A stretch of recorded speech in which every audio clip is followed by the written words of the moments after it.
Tu rentres chez toi après un long vendredi au travail et tu te dis « Pourquoi le week-end n'est-il pas plus long ?» Tu redoutes de retourner au bureau le lundi. Ce n'est que dans 2 jours et tu as tellement de choses à faire.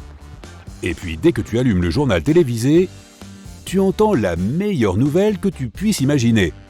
La semaine a été prolongée à 10 jours au lieu de 7. Tu sautes de joie. Tu penses au long week-end que tu vas avoir. Assez de temps pour te détendre et peut-être sortir enfin de la ville pour aller à la campagne. Mais il s'avère que tu n'as pas écouté jusqu'à la fin. Apparemment, il n'y aura qu'un seul jour supplémentaire pour le week-end. Les 2 autres jours seront des jours de travail normaux. Mais ça ne semble pas si mal, 2 jours supplémentaires au bureau, mais un autre jour complet ajouté au week-end. Mais au fait, pourquoi y a-t-il 7 jours dans une semaine et pas 10 ou 5 ? L'explication remonte à l'époque de Babylone, où les gens regardaient souvent le ciel à la recherche de réponses à leurs questions. Ils étaient très observateurs et ont remarqué que la Lune avait des phases. Puis, ils ont compris qu'il fallait 28 jours à la Lune pour accomplir un cycle. Il est intéressant de noter que de nos jours, le cycle est de 29 jours et demi. Quoi qu'il en soit, le cycle commence avec la nouvelle Lune, c'est-à-dire lorsque la Lune n'est pas visible. Le Soleil, la Lune et la Terre sont alignés de telle sorte que nous ne voyons que la face cachée de la Lune. Ensuite, elle passe par les phases de demi-lune et de lune gibbeuse. Puis, c'est la pleine Lune.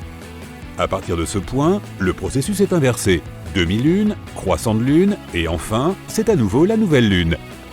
Les Babyloniens ont divisé le cycle, 28 jours, en 4 segments. C'est ainsi qu'ils ont obtenu 7 jours, soit la semaine que nous utilisons encore aujourd'hui. De plus, lorsque les gens regardaient le ciel, ils voyaient 7 corps célestes. Il s'agissait du Soleil, de la Lune, de Mars, de Mercure, de Jupiter, de Vénus et de Saturne. Bien sûr, nous savons maintenant qu'il y a beaucoup plus de planètes, d'étoiles et d'autres objets spatiaux. Mais à cette époque, seul cela était suffisamment proche pour être observé. Sur Terre, un jour équivaut à une rotation complète de la planète autour de son axe. Et une année se termine lorsque la Terre effectue une orbite complète autour du Soleil. Cela prend à la planète 365,25 jours. C'est pourquoi il y a un jour supplémentaire tous les 4 ans, le 29 février. L'année où cela se produit s'appelle une année bissextile. Mais revenons à notre histoire. Nous sommes maintenant vendredi et tu es super excité. Après tout, tu vas avoir un jour supplémentaire pour te détendre ce week-end, même s'il y aura 2 jours de travail supplémentaires. Mais cela signifie aussi que chaque mois comptera environ 43 jours. Cela fera un total de 516 jours en une seule année. Tout ce que tu as déjà prévu pour cette année devra être modifié. Les vacances d'été et les vacances d'hiver seront plus longues. Les gens passeront plus de temps à l'école, à l'université et au travail. Et s'il y a 2 jours ouvrables de plus, les entreprises et les sociétés feront-elles des bénéfices plus élevés et les employés auront-ils une productivité accrue ? Peut-être. Tu es dans ta voiture en route vers ta maison au bord du lac. 3 jours d'air frais et de coucher de soleil à couper le souffle, du pur bonheur. Dès que tu arrives, tu dépoussières ta barque et tu pagaies vers le milieu du lac. Ah, enfin un peu de paix et de tranquillité. Mais le week-end se termine bien trop vite. C'est le soir du 10e jour de la semaine et il est temps de retourner en ville. Le lendemain matin, tu te réveilles avec la perspective de 7 jours de travail d'affilée. Tu ne peux pas t'empêcher de penser à ce que tu as fait le week-end. Très vite, tu te rends compte que 7 jours de travail sont épuisants. Dans la plupart des pays, les gens travaillent 8 heures par jour, mais pas aux Pays-Bas. Là-bas, les gens ont environ 6 heures de travail par jour et un total de 29 heures par semaine. Ce pays a officiellement la semaine de travail la plus courte du monde. Mais tu ne vis pas aux Pays-Bas. Cela signifie que tu as désormais un total de 56 heures de travail par semaine. Tu gères les 2 premiers jours facilement. Mais dès le 3e jour, tu arrives endormi et épuisé. Et tu n'es même pas à la moitié de la semaine. Le vendredi, tu as manqué un tas d'échéances et tu es arrivé en retard à plusieurs réunions. Tu as oublié ce que tu devais dire lors de tes présentations et tu n'as pas pris un bon repas depuis le week-end. Mais tu connais ce sentiment, tu l'as déjà vécu lorsque tu travaillais encore 5 jours par semaine. Alors tu persévères et tu termines la semaine, puis le mois. Mais ça ne s'arrange pas. Chaque fois que tu vas au bureau, tu ne fais que penser à la randonnée et à la pêche au bord du lac. Tu regardes par la fenêtre et tu vois un ciel tout bleu. Lorsque tu diriges ton regard vers l'écran de ton ordinateur, tu ressens des vertiges. Ton dos est douloureux à cause de la position assise et ta posture est pire que jamais. Ton patron n'est pas satisfait de tes performances et te met la pression.